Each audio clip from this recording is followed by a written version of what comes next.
Thank you for joining us. After much anticipation and intrigue, President Trump has finally unveiled his plan for sweeping reciprocal tariffs. In a Rose Garden event at the White House, the president announced goods from every nation we trade with will be subject to import taxes. The president and his supporters argue the move will help bring manufacturing back to the U.S., but some economists warn it could ultimately lead to higher prices and inflation. Starting April 5th, all countries will be subject to a baseline 10% tariff. On April 9th, some select countries the White House has deemed the worst offenders will face an additional levy, which will be half of what those countries charge the U.S. Tariffs on Canada and Mexico will be handled separately. More on that in a moment. But first, here's the message President Trump had for world leaders. If you want your tariff rate to be zero, then you build your product right here in America, because there is no tariff if you build your plant, your product in America. Likewise to all of the foreign presidents, prime ministers, kings, queens, ambassadors, and everyone else who will soon be calling to ask for exemptions from these tariffs, I say, terminate your own tariffs, drop your barriers, don't manipulate your currencies. We have full team coverage tonight. CBS News Money Watch correspondent Kelly O'Grady is with me on set. CBS News White House reporter Olivia Rinaldi is in Washington. CBS News national correspondent Lana Zak is in Windsor, Canada, and CBS News congressional correspondent Huey-Burns is in Washington. Kelly, let's start with you. The administration is saying they're being lenient. Are they? Not really, if I'm being perfectly honest. I mean, at least that's the perspective I'm getting from investors and businesses that I've just been talking to in the past couple of hours. There was the hope that this was going to be a more targeted group of countries. So the fact that it was a 10% blanket across all countries, agnostic of Mexico and Canada, as you mentioned, was one thing. The markets didn't really react during that part of his speech, but where you saw the big reaction was when he announced the reciprocal tariffs. And I'll just highlight two examples.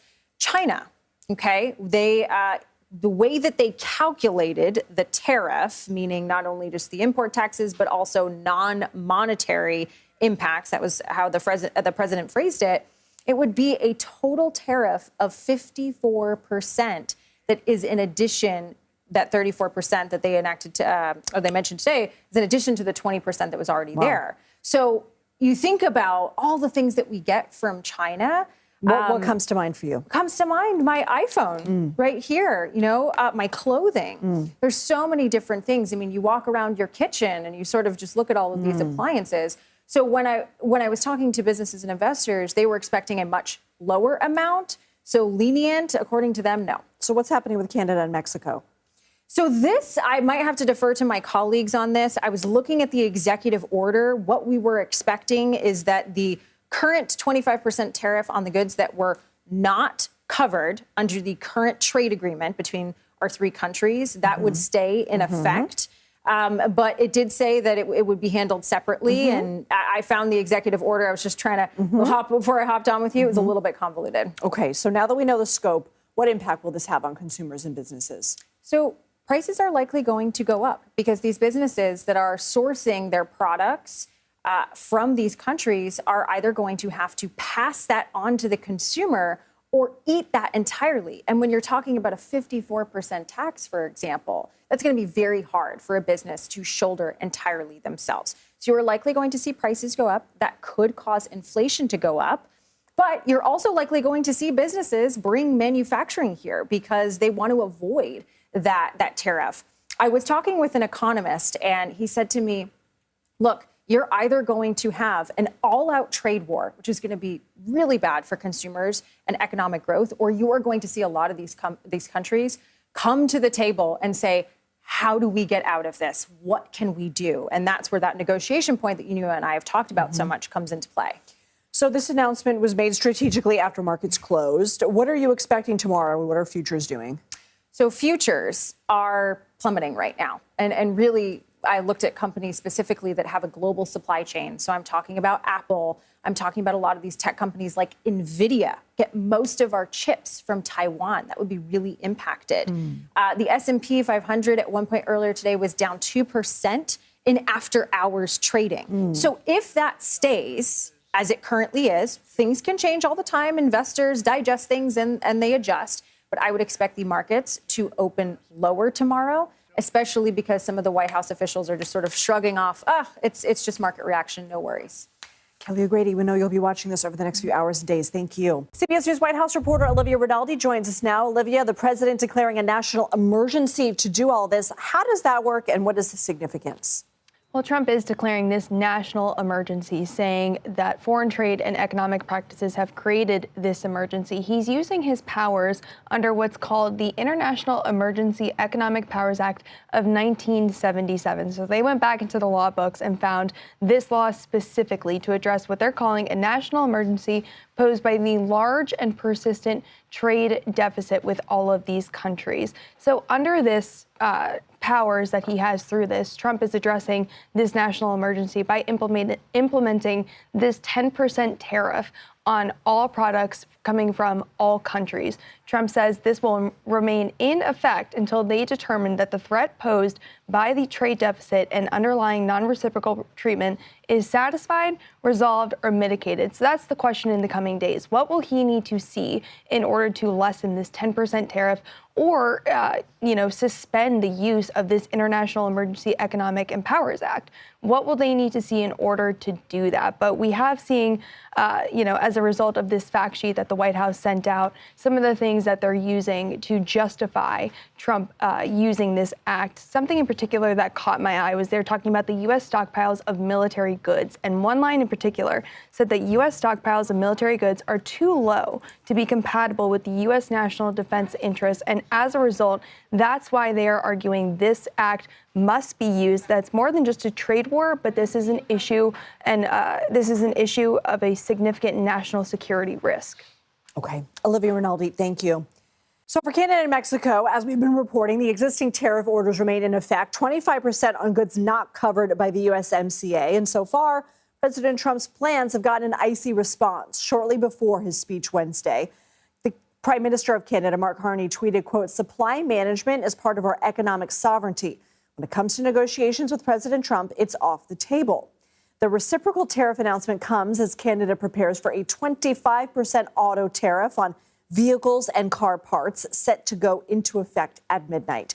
CBS News national correspondent Lana Zak joins us now from a car dealership in Windsor, Canada. Lana, what are you hearing from Canadian car buyers and sellers?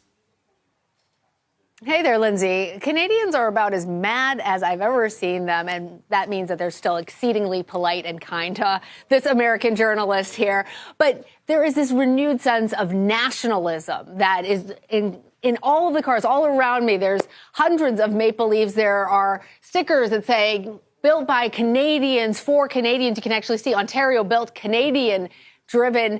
The owner of this Honda dealership tells me that this campaign, which he's describing as elbows up, a hockey reference, as you can imagine, has actually gotten people driving by honking their cars. People are coming in here saying that they actually want to trade in their car to make sure that they're buying and riding in a vehicle that was assembled in Canada. But here's the rub. It may be manufactured here, but it's manufactured just like it is in the United States of component parts from the United States, from Mexico, from Canada, from elsewhere. And so all of this is still wrapped in this envelope of uncertainty about how these tariffs are going to continue to impact in the long term the auto industry, which is so integrated. The good news, though, for consumers here in Canada at this moment is that it looks like that 25% auto tariff is not going to be in addition to those other reciprocal tariffs that President Trump announced on other countries. Right. And I know that anti-American sentiment has been growing. You spoke to a Canadian travel agent. What did she tell you about how Canadian travelers now view the U.S.? Well, it's interesting. It's not actually anti-American sentiment. There is a bit of trying to express themselves through boycotting. But then the travel agent also explained to me that she's getting cancellations constantly from people. The one tour group that goes every year to Michigan for a golf tournament have decided that they're not going to go this year. They're going to go someplace here in Canada. But part of the reason why is not merely as expressing anger to Americans, and they've been really good about trying to separate Americans as a whole from the political policies of the United States of America. But that there's also uncertainty, particularly when it comes to travel, because they don't want to get a ticket booked for something in the United States in a couple of months from now, only to find that there's going to be greater difficulty for travel. And there is a real concern that travel between these two countries could also be impacted. Already we are seeing that border crossings have gone down by a significant amount just in the past month. Interesting. Lana Zak, thank you so much. For reaction on Capitol Hill, let's bring in CBS News congressional correspondent Caitlin Huey-Burns. Caitlin, Senator Rand Paul, vocal tariff opponent. Here's what he had to say Wednesday. Historically, tariffs have also led to political decimation. When McKinley most famously put tariffs on in 1890, they lost 50% of their seats in the next election. When Hot Smoothie put on their tariff in the early 1930s, we lost the House and the Senate for 60 years. So they're not only bad economically, they're bad politically. What are some other notable reactions from members of the Hill? Well, Lindsay, it's interesting hearing from a Republican there because Republicans typically are not supportive of these kinds of tariffs. It's antithetical to the conservative cause, really. And what you're seeing here is kind of a realignment of the party. We'll talk about that in a moment. But what Rand Paul is doing today is he's going to support a measure being put forward tonight on the Senate floor by a Virginia Democratic Senator Tim Kaine, which would essentially move to thwart those executive powers the president is using to issue tariffs on Canada. Those executive powers that Olivia was just mentioning previously. Notably, Kaine, a Democrat, has gotten the support from a handful of Republicans, a small handful, but a handful nonetheless, that could help this measure pass the Senate. Now, even if it passes the Senate, it is unlikely to be even taken up in the House because House Republicans are very much on board with what the president is trying to do on tariffs. Well, I want to stay in the Senate for a second because Majority Leader John Thune originally expressed doubts about the tariffs policy about a month ago. Wednesday, he was at the Rose Garden for the announcement. What do you make of his evolution? That's right. He is the Senate Majority Leader. He was also there with the House Speaker. That was a fascinating dynamic, Lindsay, because it speaks to the exact realignment that I've been talking about. The idea that you have Republican leadership on board with the president's wanting to wage, and officially today, waging these tariffs, shows how the party has really transformed under President Trump. This would have been kind of unheard of for Republicans to go along with this, but the way in which Trump has kind of shifted alliances, and especially on Capitol Hill. There's been a lot of lobbying by this White House on Capitol Hill to get Republicans on board with this tariff plan. You had Treasury Secretary Scott Bessent on the Hill today and yesterday. Howard Lutnick, the Commerce Secretary, has also been out there talking about this tariff plan and trying to assuage any concerns about it. So you are going to have a few defections from Republicans tonight in the Senate, but by and large, Republicans are on board with this for now. And I add that caveat because they are willing to give Trump some leeway here. But if this starts to have actual, deep, longer-term impacts on their constituents, and if they start to hear from constituents about concerns about higher prices, concerns about specific industry-level dents that this could make to industries in their states. I mean, John Thune comes from a big agriculture state. We'll see whether that temperature changes. But for now, they're willing to give him some latitude to see how this works while keeping their concerns pretty private for now. Well, Caitlin Huey-Burns, we're certainly glad you joined us tonight to explain all that. Thank you.